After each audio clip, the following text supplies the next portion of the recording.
Okay, hello everyone. Today I want to react to a video titled The Real Secret to Self-Confidence. We've been doing it wrong, and then I will also try to answer all these questions as I watch the video. So let's get started.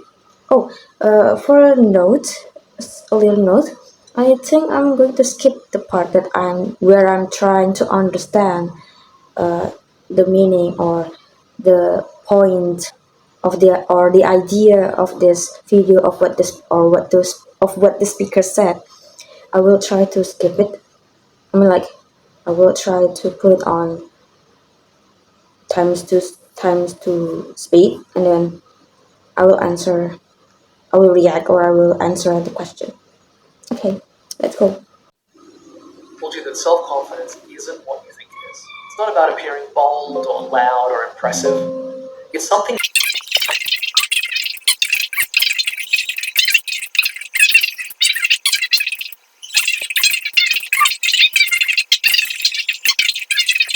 that I'll get into now. Okay, as far as I'm getting right now is that many people misconcepting confidence as being loud or do like extra gestures or big gestures. Well, actually, that is exaggerating. I mean, like, what do you say? Pick me? I'm not sure, but I kind of agree because I've been there before. But then I was like, I have this lack of self-esteem, and sometimes I do or I did faking it my confidence. Yeah, and it turns out everything gets more worse. I think confidence is something that comes from our internal. Some things came from our self, like our calmness, right? Not our performance. Okay. As I was saying, confidence like doing something exaggerating, or we try to entertain people with what we do, like, I don't know, performance for others, while authentic confidence, like what I say, calm and soft trust, and we are trusting ourselves that we can do it, and then we became more calm, not so much gestures. Like, can you imagine when you were about to give a speech and then you do so much gestures to so you look confident, but actually you are nervous and no. That is actually based on psychological research, but also from my experience as well. As what I was understanding, confidence is used to signal status and value, and that is that explains why fake confidence might seem attractive at first, but it will give you the feeling like you're faking your whole personality just to make the other person like you, and you'll end up continuing your fake personality. That's what I get from this video. Okay, okay, let's continue.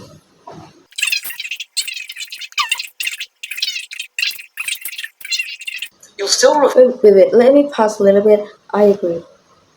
I've been there. I literally did this back then when I was in like junior high school. I was like faking my whole personality just to make other friends like me, and then so that I get like many friends.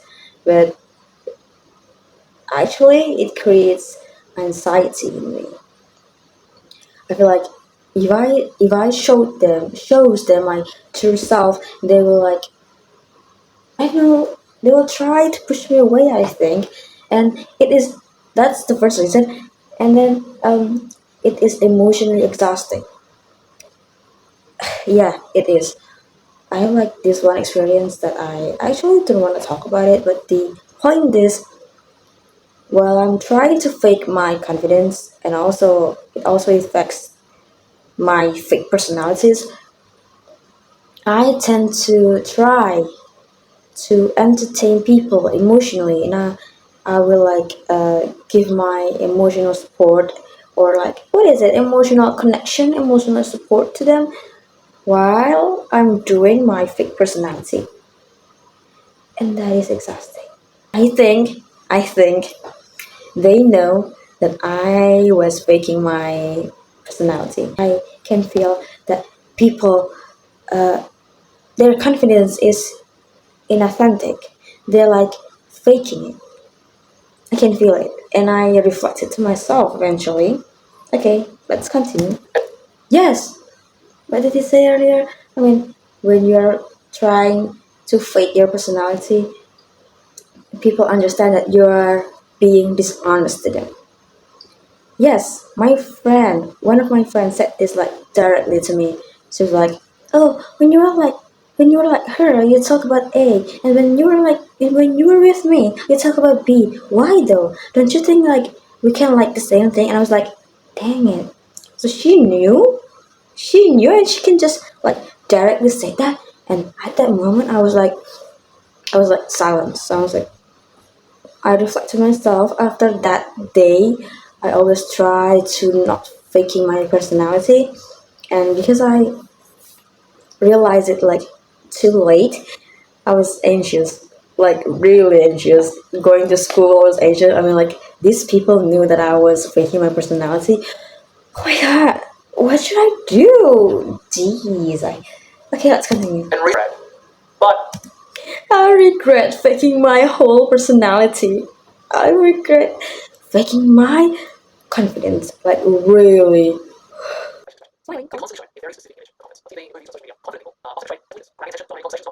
People who have high self-esteem tends to show like calm face, or calm tone voice tone, and they're humble, and they're approachable. They're not giving like you the death stare or something kind of like that.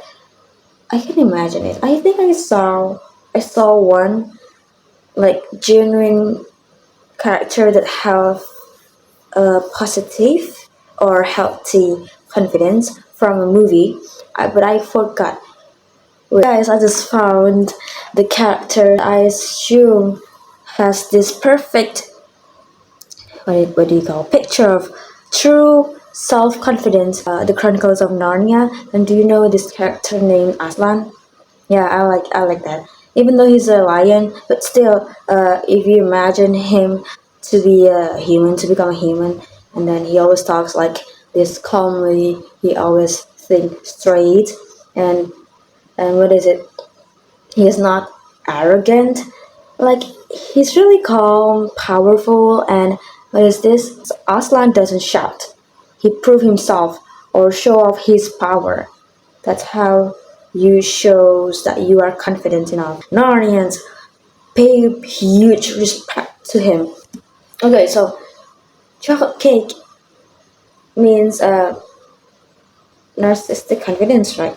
People who are putting too much confidence, like not authentic confidence, and then as time goes by, they become narcissistic or narcissism, narcissistic, I think, and this confidence may seem attractive at first, right? And then, of course, like a chocolate cake, it is sweet, and you like it the first time you try it, and then over time, it will become an unhealthy thing for your body. Same as this, faking your confidence will make your mental health unhealthy. missing or achieve perfection to be self-confident. You don't have to be well. So the speaker defines self-confidence through the concept of self-fidelity. Well, how do you say it? It is as simple as confidence equals being loyal to yourself, ourselves. Like you don't need to fake anything. He also mentions or explains that self-fidelity means acting according to your values. Self-confidence as self-fidelity means be faithful to ourselves. I agree with this. It means like we are committed to ourselves, that this is how like, our inner self look like. If we don't talk too much, then it's okay.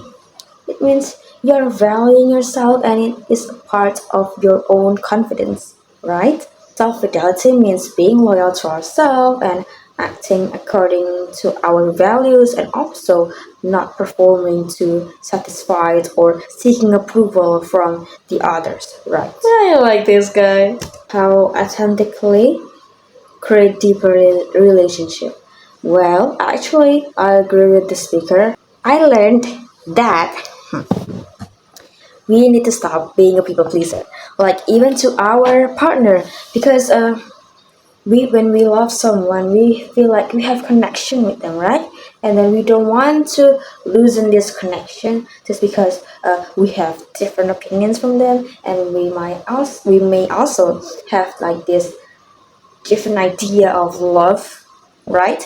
And that is when you try not to value yourself. What do you call it? Value yourself. What was that again? Self fidelity. Yeah, you are not being faithful to yourself. And actually, we need to change this. I tried this, okay? I agree with him. We need to try it. We need to take a risk. I try to say what was bothering me, and then I felt relief. I feel like I know where I stand. This is my value. You need to respect it, agree or not, because we have this different, what is it, main idea of how we want to be loved, right? People have their own preferences. This will also create a deeper emotional and maybe our connection became more secure, right? Authenticity in a relationship can also lead to deeper relationship, deeper commitment. Yeah, I think it is the fear. Fear is, how do you say, bigger than courage. Like the fear of being rejected. I was once faking my whole personality so that people might actually like me. That is fear of rejection, everybody. That is the first one. And then the second one, it is the desire to be liked by other people. This will also cause people to abandon self fidelity. Fake confidence, like, is actually like people pleaser with extra steps, yeah. Okay, so he used like his friend's story about how he said yes to everything his girlfriend asked, and then one day her girlfriend said that she started to lose interest in him. They didn't have a real, real, real confidence. What do you call it again? Authentic, yeah, authenticity. They don't have this authenticity in their relationship. I think the man's like sought validation from the girl. Like he said yes to everything she said, but when actually it is not really comfortable for him. So basically, he's lying, and that's why she started losing interest. You don't know where you stand. Yeah, it feels like you don't know where you stand, and you don't have the confidence in this relationship, and then you don't have this real confidence to make our relationship grew. Yes, I mean, like, let's go back to the concept of self-fidelity. We need to be faithful to ourselves. We need to trust ourselves that we can be ourselves with others. We don't need to fear their judgment. Well, actually, fear of judgment is something that keeps us to to be for be for being from being yeah, from being confidence. I understand that, and it is terrible to try. We need to take a risk, of course, but it's okay. What is that? Like classroom participation. You can try there. Try to answer the question. Also, the other reasons might also be the social pressure. We are afraid of being judged. We are afraid of getting wrong in class, of course. We might also afraid we seen as stupid. Sorry to say this. Failure. So at first, I was like, failure means you are not worth it. Basically, when you failed, people will dislike you, right? And so it means failure means lack of worth. That's what I thought. And then after I see this video, I was like, actually, failure is a process.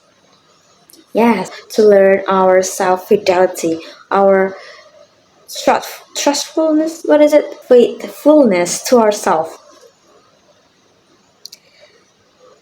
It is something that I actually understand. No, I figured it out. I figured it out, but I don't really understand. And then after I see this video, I get the hang of it. What I was imagining in my mind about failure, because I am afraid of failing, guys. I was once avoiding a subject because I'm not confident, because I haven't done the assignment and I'm afraid of being judged. That is why I I didn't get to that class, so I skipped that class basically. And how do you put something? I just skipped that class, and because I haven't done the assignment, and I was anxious. I was really anxious because I didn't have this confidence. I mean, like, maybe it's not because I haven't done the assignment, it was because I'm not confident with myself. I don't trust myself to do this assignment, and that is why I skipped the class. And I feel anxious after that. Yeah, I always tell myself that I am worth it, I am valued, I am loved, even though I say to myself, like through my mirror, I said to myself straight, you are worth it, you are loved, you are valued, something kind of like that. And it worked sometimes, and sometimes, on the other hand, it doesn't work, and I just cry. We need to, I don't know, plan this positive self-talk. So I will. I'm not good at giving advice. If someone I care actually facing like distress or depression, I would try to comfort them. Comfort them, of course, by telling that they are worth it. I don't want to lose them, but I say it more like you're worth it, you are loved, you are valued. Oh my gosh, I didn't realize it until now. Um, yeah, I said that. And maybe I can just try to send them like funny videos or funny things or things they like. Or tomorrow I will ask them to go play with me. If that person like cats, or maybe I'll just stroll around and find cats with them. Or maybe if the person likes sports, I will try to uh, accompany them doing their sports. For example, like badminton, maybe if they like badminton. And I will try to dive into what they like. So I try to understand them. The way I learn their likes, that means I want to understand them, and they might feel valued with that. So I did that. Okay, so I will answer my critical listening journey, or I can share my critical listening journey. In high school, I don't have much listening activities, even in junior high school, because I don't know, maybe it was a teacher, but I don't blame them, because on the other hand, I like to listen to music, so it's fine for me. But in junior high school, they also requires me to find like English song, and I wrote the lyrics. So I think it's a part of listening journey, right? So it was quite fun, but it happens like not most of the time, or maybe like some of the time, one or twice. You can count it, but I don't remember anymore. Okay, so listening activity in my high school was preparing me so much for my university life because it was so different. Like in high school, I only listened to music because the teacher also give me like activities to listen to music and then find the synonyms or the acronyms or what is it? The metaphor, like metaphor, metaphor, personification, something kind of like that. So it helped for my vocabulary development, but not for this university life. Okay, and my biggest problem with listening to English right now because I have bad hearing. That's the first reason. Because even though I sit in front of the class, sometimes I cannot hear it. You know, that's the first reason. And the second one, because I get distracted easily. Can you imagine it? You get distracted easily, and then you cannot hear a thing.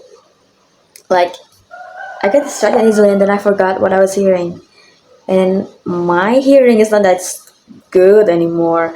Not because I'm old, no, because I cannot focus. I think that's the problem. So that too is the problem. And maybe I cannot keep up. Maybe it can be my third reason, but no, let's just put that to reason. Oh, the third reason might be this vocabulary. My vocabulary is limited. What is this? Huh? Yeah, my vocabulary is limited. How do you feel about listening before taking the critical listening course? Actually, I was nervous because I was nervous and also confident at the same time because I like listening. So I was like, oh, maybe I can do this because on the previous semester I can do it. And then after taking the subject, I was like, oh my goodness, what did I do? I didn't know what I was doing, and I was like, okay, I'll just write whatever I know, whatever the information I got, and then I just wrote it down. And then I read it. Sometimes I don't understand, but then when I don't understand, I try to listen it again, and then I rewrite it. After one semester of critical listening, do you feel your listening skills have improved? Yes, a little bit. I can't find like exact points of the topic. You know, when you are provided a video and then you listen it like once or twice, and then you get the whole point of the video, and then you start to write the things that you understand. That's what I get. And then, which activity or topic in class helped you the most? Taking notes, of course. It helps me understand, and it helps my what is it? Absorb information skills more good. I don't know how to say it. I'm so sorry. But you know what I mean, right? So it's information absorbing that is helping me so. That was improving in this course. Where was I? What changes do you notice? Yeah, I feel like I am good at taking information in English. In English, okay, not in Indonesian. That is what changed in me. And which activity in class helped you the most? No, taking notes. I would say. Do you feel more confident when listening now? A little bit. I only have the confidence a little bit because I am not good at certain topic like economics or maybe history. But I am pretty confident in this topic, like self confidence, and then the previous one about brain rot. I like that. How did this course help you deal with fear of failure, anxiety, and being judged? Because it helped me with when I listened to the audio. I was like, I take notes of everything I heard, everything I understand, everything I observed, and this helps me like I'm confident with the information I got. Sometimes I feel like, oh, how did you write this much? And I was listening, and then I wrote the thing that I understand and the thing that I found important. So, how does this question? Oh, I'm sorry. How does it help you go? Oh, anxiety. Yeah, it helped me with dealing with my anxiety. Like when I talk to people, I get their what do you say, the idea more easily. Like when people, when people talk to each other, sometimes they get too emotionally, and they maybe in the middle of the conversation they cry, and you don't understand any single thing they said. But it helped me there, and I think it helped me to be more positive in life. Really, I mean it, sir. But I mean it. I don't wanna cry. Okay, let's move on. What did I listen to after this meeting? I don't have a specific goal, but uh, I think I want to be more focused. Like I need to be more focused of listening to new information. Yeah, I need to try to be more focused and try to find much more information from the audio or the video that I am listening to. I think that is already specific, yeah, but what support do you need from lecturer friends? Oh, I don't know. I'm sorry. Support, right? Support. Let's see. I just need foundation. I'm like, when, like, for example, my dad give me like the audio, and then I heard it like once, twice, or three times, and then I wrote the information, and then I need to have the validation of what I write. Is it the same thing that you guys understand? Like, I don't understand, or everyone's, or my friends understanding. I just want that. I need that support, validation. Not validation, reassurance, something kind of like that. I just want to see that. Do we get the same understanding? So I think that's all from me, and I hope you enjoyed the video. Bye bye.